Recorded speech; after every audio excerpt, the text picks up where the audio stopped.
How much does it cost to start a food truck in Hawaii? How much do food trucks make in Hawaii? So in this podcast, we are going to dive into these two questions. We're going to cover what it actually needs to get up and running as far as permits and licenses for your food truck business in Hawaii. We're going to give you some direction, and then down below in the description section, definitely check out the additional resources that we have available. So welcome to Food Truck Freaks. This is YouTube's premier food truck entrepreneur channel, bringing you all kinds of tips and tricks on how to get started in the food truck industry. And we're also going to this is a brand new video for us, as well as a new channel. We actually have been online on YouTube for quite some time now with Marketing Food Online, which is our big food entrepreneur channel. We've got nearly 100,000 subscribers, and we've got two other channels here on YouTube. So definitely check out those links down below. But let's get right into it. So the first thing you want to know when you want to start a food truck in Hawaii and you want to figure out what the costs are, some of the bigger costs up front are, of course, your food truck and equipment and other items. But of course, permits and licenses is something a lot of people don't necessarily think too much about when it comes to how much do they cost. I'm going to go through a list of actual certificates, licenses, and permits that may be needed in where you are, because every city and county will actually have its own requirements. So you want to double check to see what specifically you're going to need to get up and running. So first off, right off the bat, you're going to need a seller's permit. So some cities need a seller's permit to allow food service operators, such as food truck operators, to acquire materials, supplies, and wholesale costs without having to pay a tax on them.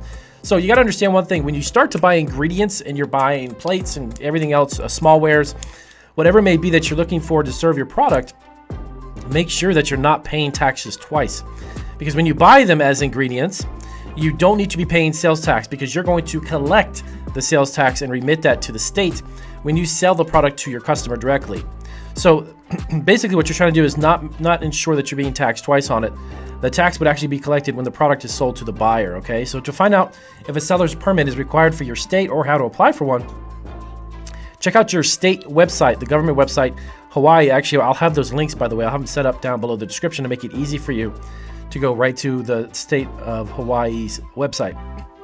Next up, fire certificates. So in certain counties, you're going to also need not only a health department, but you need a fire department inspection, and they will check your food truck. In some circumstances, this will only be required if your vehicle has culinary equipment or like gas connections.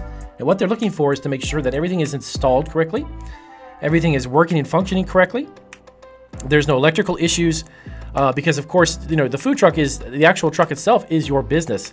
Unlike other businesses that, you don't necessarily need to worry too much about if you've got a small issue that can be fixed and you can continue running, like a large restaurant. If you've got a small issue with the oven, you can still operate your restaurant because you've got other things working. A food truck is different.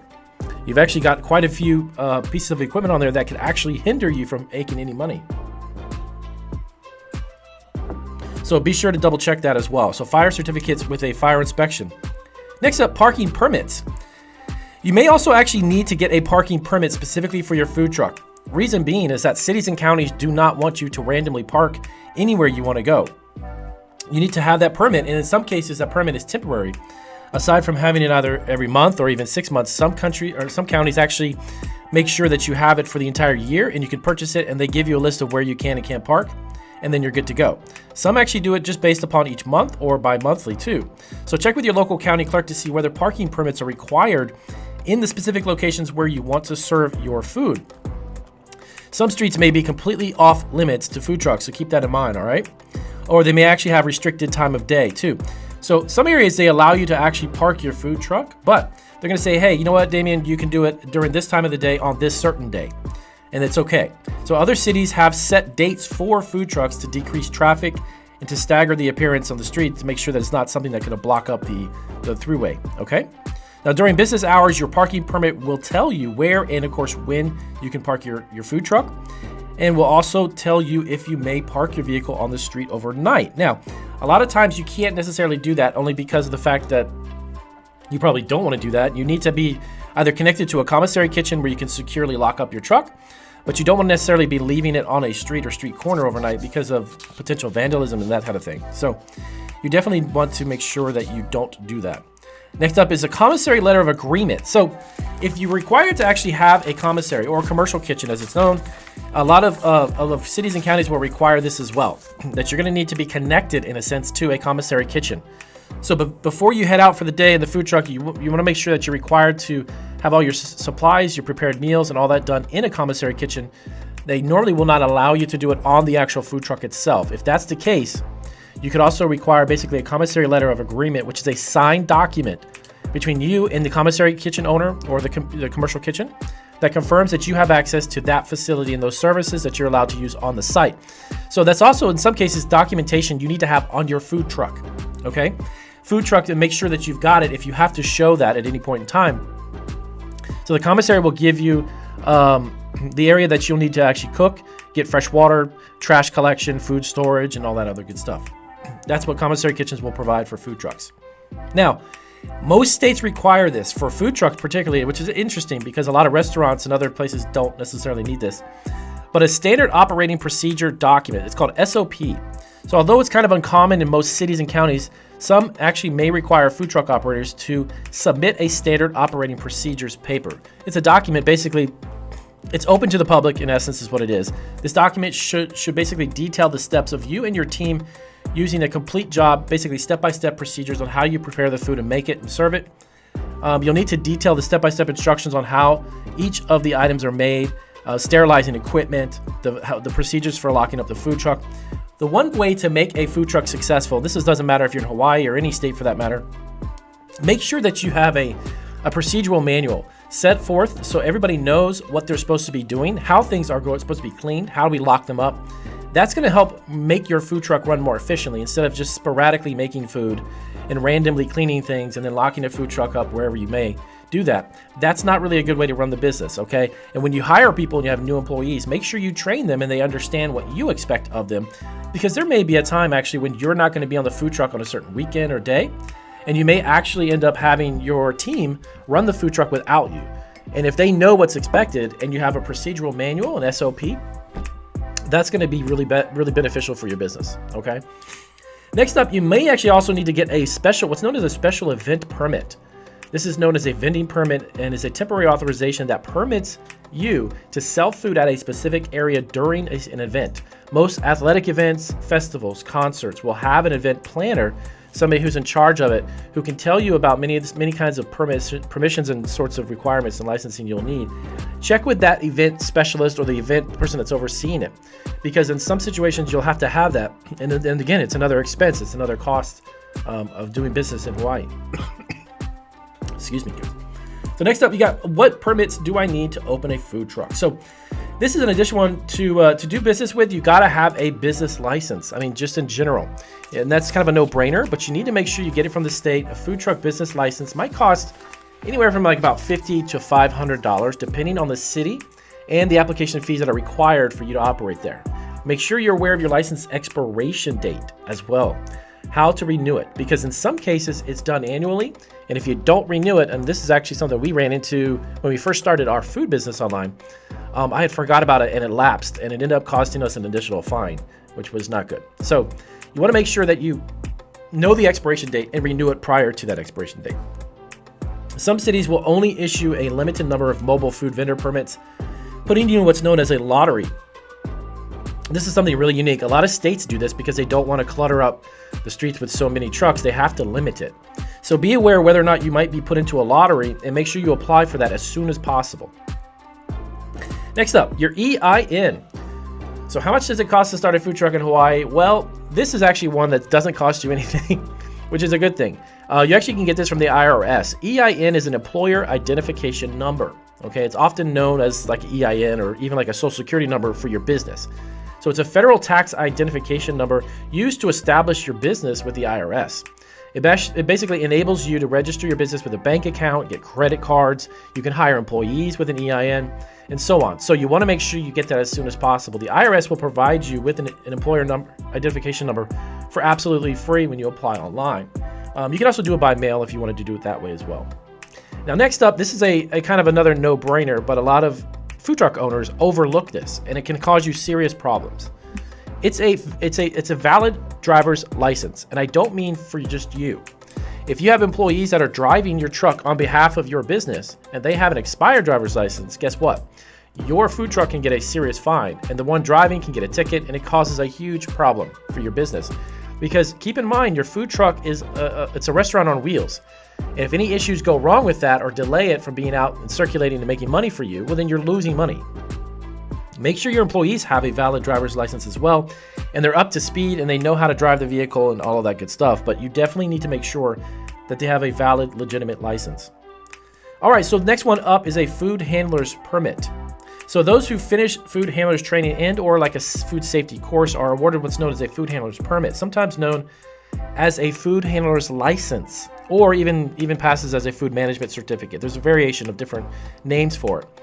Only the manager on shift is necessary to secure the permit in most states. So I believe it's the same in Hawaii as well. You need to make sure that someone on the vehicle has that certification so they know how to basically make the food, prepare the food, store it, sanitize everything, but they go through a process. They go through a program to get that. So make sure that's something that you're following up on as well. Lastly, the health department, of course. You're going to need to get a food service license from the health department, and they're basically going to check the vehicle to make sure everything is in line with what is expected of the health department at that time. So basically, the health department will inspect your vehicle for health code violations and present you with either comments on what needs to be fixed, if you have anything that needs to be fixed on the vehicle or followed up with, as well as an overall grade of your truck. So basically, they look for adequate storage, general hygiene, also a well-defined HACCP plan. Make sure that those programs are set in place as well. So depending on the city, a health department permit may cost also between $500 and in some cases up to $1,000, but that's an annual permit as well. So that also comes in line with what the costs are to start a food truck in Hawaii. So I hope this gives you some basic outlines and understanding of what to expect. Definitely take a look at these and check out the links down below, because we got some additional links that'll go directly to the state of Hawaii's website for the mobile food licensing and permitting, so you have an awareness of what that is. And I'll see you guys on our next video.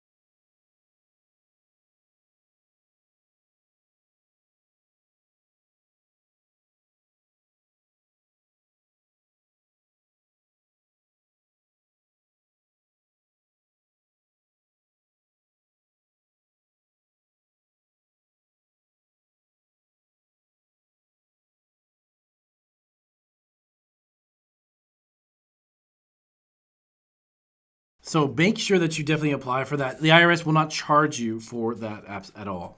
Next up, valid driver's license. So you might be thinking to yourself, well, Damien, that's a no-brainer.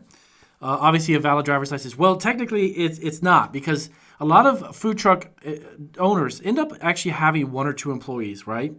And from time to time, that employee may be the one driving the vehicle. You need to make sure everyone on your staff has a valid driver's license and has it with them. If you get pulled over, you got to keep in mind, like I mentioned back at the beginning, your food truck is not just a vehicle. It's not just a truck. It's your business. And if somebody who's driving it is one of your employees and they get pulled over with no license, your business and you, the owner of the food truck, can be in some serious trouble. So you want to make sure everyone has valid driver's license and make sure they have it on them at all times, okay? Next up, permit as a food handler. So a food handler's permit. So those who finish food handler training and safety courses are awarded what's known as a food handler's permit. Now, this is sometimes known as a food handler's license or food management certificate. Some states will require this as well. Some cities and counties will also require it. Only the manager on shift is necessary to secure the permit in most states, but in some cases, everyone, including your employees on your food truck, will have to take that course and make sure that they have that certificate available. Okay, so next up and lastly is the permit from the Department of Health. So the health department issues a permit, often known as a food service license, because you are serving food, so it's obviously called a food service license. This basically is indicating that your vehicle has passed the health inspection. Pretty much like if you look at any type of brick and mortar restaurant or cafe or eatery, the health department needs to come in and inspect and make sure it's obviously running clean and it's sanitary. Food is being served properly, it's being kept at certain temperatures, whatever it may be. All of that gets checked off, okay?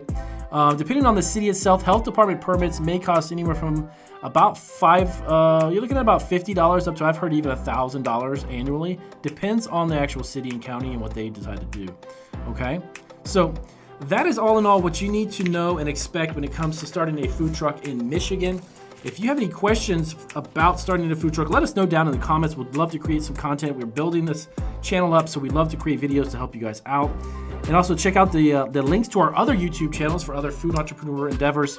If you know anybody who could benefit from food truck freaks, please let them know and share our channel with them and our videos. We definitely appreciate it. And I'll see you guys on our next video.